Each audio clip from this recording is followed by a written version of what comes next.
आदरणीय कार्यालय प्रमुख, सम्माननीय प्रशासनिक अधिकारी और प्रिय कर्मचारी गणों को मेरा प्यार भरा नमस्कार। आज की इस विचार गोष्ठी में हम सभी हिंदी भाषा के बारे में, जो हिंदी पखवाड़ा मना रहे हैं, उसके विषय में कुछ चर्चा करेंगे और देखेंगे कि ये पखवाड़ा क्यों मनाया जाता है, इसके पीछे क्या कारण है और हमारी हिंदी की वर्तमान में क्या स्थिति है। तो कार्यक्रम को आरंभ करने से पहले मैं प्रसिद्ध साहित्यकार एवं कवि हरिवंश राय बच्चन की कुछ पंक्तियां बोलना चाहूंगी। उन्होंने लिखा था कि निज भाषा उनती अहे, निज भाषा उनती अहे, बिन निज भाषा ज्ञान के मिटत न हिय के सूल। यानी हमारी स्वयं की जो भाषा होती है, उसी के द्वारा हमारे हृदय में जो है उल्लास पैदा होता है और हमें ज्ञान का संचार होता है।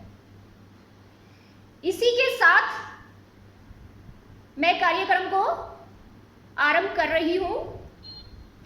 सबसे पहले हम देखेंगे कि हम हमारी हिंदी जो है उसमें संविधान में क्या प्रोविजन, क्या व्यवस्थाएं की गई थी, जिसके द्वारा आज जो है हिंदी पखवाड़ा मनाते हैं और 14 सितंबर को हम हिंदी दिवस मनाते हैं। हमारे संविधान निर्माताओं ने भारतीय संविधान के भाग 17 अध्याय 1 और अनुच्छेद 343 से 352 तक हिंदी को एक राजभाषा के रूप में वर्णित करते हुए इसकी व्यवस्था की गई है। और सबसे पहले हमारा जो स्वतंत्रता संग्राम शुरू हुआ था, उससे बहुत पहले गांधी जी ने एक लाइन बोली थी कि हिंदी हमारी राष्ट्रभाषा होनी चाहिए। तो 1917 में उन्होंने इंदौर में, 1918 में अपने गुजरात प्रवास के दौरान उन्होंने ये वक्तव्य व्यक्त किया था और जो आगे चलकर 1949 में जो है हिंदी को राजभाषा का दर्जा दिलाने में सफल हुआ। लेकिन फिर भी आज भी हमारी हिंदी जो है राष्ट्रभाषा बनने से पीछे है।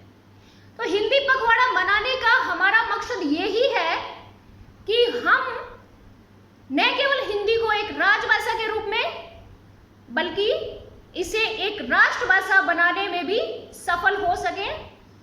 और इसी के तहत भारतीय संविधान में वर्णित 22 भाषाओं में से हिंदी एक ऐसी भाषा है जो पूरे विश्व भर में बड़े स्तर पर बोली जाती है और इसीलिए इसे राजभाषा का दर्जा दिया गया।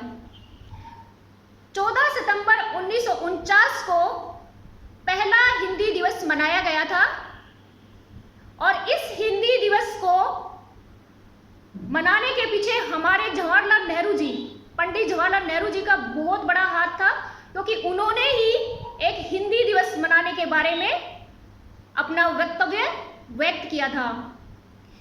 इन सभी प्रयासों को चलते हुए 1963 के अंदर राजभाषा अधिनियम बना और 1968 के अंदर जिसमें संशोधित करते हुए काफी अनुच्छेद जो है हमारी राजभाषा को दिए गए। 1971 में जितने भी केंद्रीय सरकारी कार्यालय हैं, उनके कर्मचारियों, उनके प्रशासनिक अधिकारियों को हिंदी के प्रचार प्रसार का दायित्व सौंपा गया, जो हम सभी आज अनुच्छेद 351 के अंतर्गत ये सब प्रचार प्रसार कर रहे हैं और हिंदी को राष्ट्रभाषा बनाने के लिए सभी प्रयासरत हैं। इसी के साथ अगर हम देखें कि आज हमारी हिंदी जो है इतनी पीछे क्यों है और हमारी हिंदी की क्या स्थिति है, तो पूरे विश्व भर के अंदर हमारी हिंदी का स्थान तीसरा है। सबसे पहले अंग्रेजी, 135 करोड़ लोगों के साथ अंग्रेजी भाषा का पहला स्थान है। उसके बाद 120 करोड़ जनसंख्या के साथ चीन की मैंड्रीन भाषा है वो द्वितीय स्थान पर है और हमारी हिंदी 75 करोड़ जनता के साथ आज भी अपना तीसरा स्थान बनाए हुए है। न केवल अपना स्थान बनाए हुए हैं बल्कि पूरे विश्व भर में आज 160 विश्वविद्यालय जो है हिंदी में कार्यरत है, हिंदी में कार्य कर रहे हैं और अमेरिका, मॉरिशस जैसे देश हिंदी में पत्रकारिताएं निकाल रहे हैं। इसी के साथ अगर मैं बात करूं वर्तमान के संदर्भ में 2021 में, तो विश्व का एक ऐसा देश है जिसने हिंदी को राजभाषा के रूप में दर्जा अभी दिया है, उसका नाम है फिजी। फिजी ने अभी हिंदी को राजभाषा का दर्जा दिया है। और विदेशों में अगर हम इंटरनेट के युग में चलते हैं, जो कि कोरोना के बाद बहुत अधिक प्रचलित हो गया है और काफ़ी जो है हम लोग इंटरनेट का प्रयोग कर रहे हैं, तो गूगल के सीईओ, IBM, ओरेकल, न जाने कितनी कंपनियां जो है हिंदी के अंदर अपनी वेबसाइट जो है डिजाइन कर रही है और हिंदी के प्रचार प्रसार में कोई कमी नहीं छोड़ रही है। चाइना जैसा देश जो अपनी मातृभाषा चीन को इतना महत्व देते हुए विश्व में काफ़ी आगे बढ़ चुका है, वहाँ भी YouTube चैनल जो हम जहाँ से वीडियो बनाते हैं, दुनिया का सबसे बड़ा YouTube से कमाई करने वाला एक चाइनीज व्यक्ति है जिसका चैनल हिंदी में चल रहा है। तो इन सभी कारणों से हम देख सकते हैं कि हमारी हिंदी का भविष्य काफ़ी प्रगतिशील है, लेकिन आवश्यकता है हम सभी को हिंदी दिवस केवल एक दिन या केवल हिंदी पखवाड़ा केवल 15 दिन तक ही सीमित नहीं रखना, बल्कि प्रत्येक व्यक्ति, प्रत्येक इंसान, प्रत्येक बच्चे के अंदर हमें हर रोज हिंदी का व्याख्यान करना है, हिंदी का प्रचार, हिंदी की उसकी उपलब्धियां उसे बतानी है। अभी वर्तमान के अंदर अगर मैं कुछ उदाहरण देना चाहूं तो टोक्यो ओलंपिक के अंदर हमारे स्वर्ण पदक विजेता नीरज, और जिसने एक टीवी इंटरव्यू में बोला कि भाई हिंदी में बात कीजिए, वो उसका जो है ये इंटरव्यू काफ़ी प्रचलित है और काफ़ी पब्लिश भी हुआ है।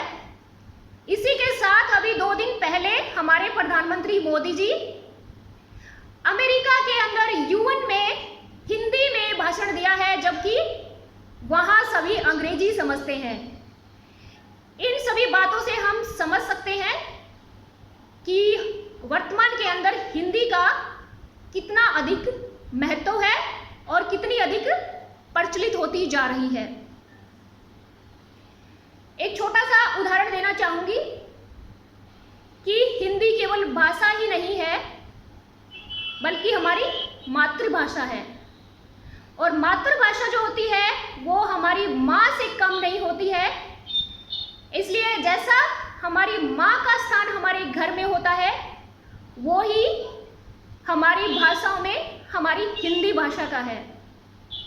उदाहरण में मैं ये कहना चाहती हूँ कि जैसे एक बच्चा स्कूल से आता है और घर में आके सबसे पहले अपनी माँ से ज़्यादा करीब होता है, अपनी माँ की बातों को मानता है, अपनी माँ से बहुत प्यार करता है, लेकिन उसी घर में उसकी मौसी भी होती है। तो वो बच्चा ये नहीं कि मेरी मौसी मेरी माँ से कम है, लेकिन माँ तो माँ ही होती है। यहाँ माँ हमारी हिंदी भाषा है और मौसी हमारी दूसरी भाषाएं हैं, अंग्रेजी या फिर बंगाली या तमिल, जो भी भाषाएं आप उसे मान सकते हैं। तो हम सभी का प्रयास ये है, हम ये नहीं कहते कि तुम तुम्हारी माँ से प्यार करो और मौसी से झगड़ा करो, नहीं, हम बच्चे को ये ही सिखाते हैं कि माँ को उसका स्थान माँ की तरह ही दीजिए, लेकिन मौसी से भी प्यार कीजिए। जहाँ मौसी की आवश्यकता है वहाँ मौसी से संपर्क कीजिए। तो कई कहते हैं कि हिंदी जो है वो दूसरी भाषाओं को पीछे कर रही है, ऐसा बिल्कुल नहीं है। हिंदी कभी नहीं कहती कि आप अंग्रेजी में मत लिखो, आप बंगाली में मत लिखो, लेकिन हिंदी कहती है कि मेरा स्थान जो है इसलिए सबसे ऊपर होना चाहिए क्योंकि मैं देश की माँ हूँ और मातृभाषा हूँ। इसीलिए मैं कहती हूँ कि जितनी भी भाषाएं हैं उन सभी को महत्व देते हुए सबसे ऊपर हमारी प्राथमिकता हमारी मातृभाषा की ही होनी चाहिए, क्योंकि चाइना जैसा देश, जापान जैसा देश, जिन्होंने अपनी मातृभाषा के बल पर आज दुनिया में नंबर 1 पे आए हुए हैं और उन्हें अंग्रेजी नहीं आती। मैं अभी एक इंटरनेशनल होटल में रहती थी, वहाँ पे मेरे कुछ दोस्त जो है वो अमेरिका से आए, कुछ जापान से थे और चाइना से, उन्हें इंग्लिश नहीं आती थी, टूटी फूटी इंग्लिश बोल रहे थे। तो मुझे हंसी आई कि इन लोगों को अंग्रेजी नहीं आती। मैंने सुना है कि विदेशी लोगों को बहुत अंग्रेजी आती है। तो मैंने उनसे टूटी फूटी भाषा में कुछ वार्तालाप किया और उन्होंने मुझे बताया कि हम लोग हमारी मातृभाषा में ही काम करते हैं, उसी को ही महत्व देते हैं। वहाँ भी मेरे दिमाग में मुझे सोचने को मजबूर किया कि मातृभाषा का महत्व कितना ज़्यादा है विदेशों में, तो क्यों न हमारे देश में भी हिंदी को इतना महत्व दिया जाए। उसके बाद मैं चलती हूँ कि अगर हिंदी का इतना अधिक महत्व है तो फिर हिंदी का इतना अधिक मतलब हम लोग दूसरे राज्यों में इतना विरोध क्यों किया जा रहा है। जैसे आप दक्षिण में जाओगे तो वहाँ विरोध है, तो इसके सामने चुनौतियाँ कौन सी है? तो सबसे पहले हिंदी के सामने चुनौती है अंग्रेजी की, यानी सबकी जो है अंग्रेजी जो है हिंदी से आगे बढ़ने के लिए हर जगह कोशिश कर रही है, हर तरह के अखबार है, हर तरह की चीज़ें हैं। तो हम चाहते हैं कि हमारे देश में 90% लोग जो है हिंदी ही बोल और लिख सकते हैं, 10% लोग हैं वो सही से अंग्रेजी बोल और लिख सकते हैं। फिर हम क्यों इतना चाहते हैं कि हम माँ को मदर बोले और हैप्पी बर्थडे, जो जन्मदिन मुबारक हो उसको हैप्पी बर्थडे बोले। तो हमारी अंग्रेजी जो है वो ठीक है, हमें आनी चाहिए, लेकिन उसके स्थान पर हमें हिंदी को आगे बढ़ाना है। दूसरी सबसे बड़ी चुनौती है वो है रोजगार की। अभी एक अंतर्राष्ट्रीय सम्मेलन था जिसमें हमने भाग लिया, वहाँ पे ये बात निकल के आई, जहाँ पे राजभाषा के हमारे निदेशक है आनंद जी, वो भी उस प्रोग्राम में शामिल थे। तो उन्होंने सुना भी, उन्होंने कहा कि हिंदी में सबसे ज़्यादा समस्या रोजगार की है। हम चाहते हैं कि अंग्रेजी पढ़े तो हमें मल्टीनेशनल कंपनी में रोजगार मिलेगा, हमें अच्छी जॉब मिलेगी, पर हिंदी क्यों पढ़ें? क्यों का सवाल उठता है कि हम हिंदी क्यों पढ़ें, क्योंकि इसमें कुछ है ही नहीं, रोजगार ही नहीं है। तो इसी के साथ जो है दिल्ली के शिक्षा मंत्री है, उन्होंने एक बात कही कि ये बात ठीक है कि अंग्रेजी में बहुत रोजगार है, हिंदी में हमें रोजगार नहीं मिलेगा, पर हमारी मातृभाषा जो है उसे हम रोजगार तक सीमित नहीं रखेंगे और इसका दायरा जो है उससे भी बढ़कर है और इसलिए हम इसे पढ़ेंगे। लेकिन मैं मेरी तरफ से बोलती हूँ, अगर रोजगार की बात की जाए तो आज हिंदी का बाजार काफ़ी विस्तृत है। आप किसी भी न्यूज़ चैनल को लीजिए, किसी भी पत्रकारिता को लीजिए, किसी भी विश्वविद्यालय को लीजिए और किसी भी प्रतियोगिता का एक पेपर होता है उसको लीजिए, जहाँ पर हिंदी भाषा का महत्व है और हिंदी का प्रयोग किया जा रहा है। आज है हमारी हिंदी 2001 में, जहाँ हिंदी के अखबार जो है उनका प्रतिशत 12.10% था। लेकिन आज जो है हिंदी का जो वही पेपर जो है अभी 2021 के अंत में 38% हिंदी के अखबारों का बाजार बढ़ गया है। कितना अधिक विस्तृत हुआ है, इससे हम समझ सकते हैं कि हिंदी में काफी रोजगार भी है। लेकिन तीसरी बड़ी चुनौती जो है वो है हमारी मानसिकता।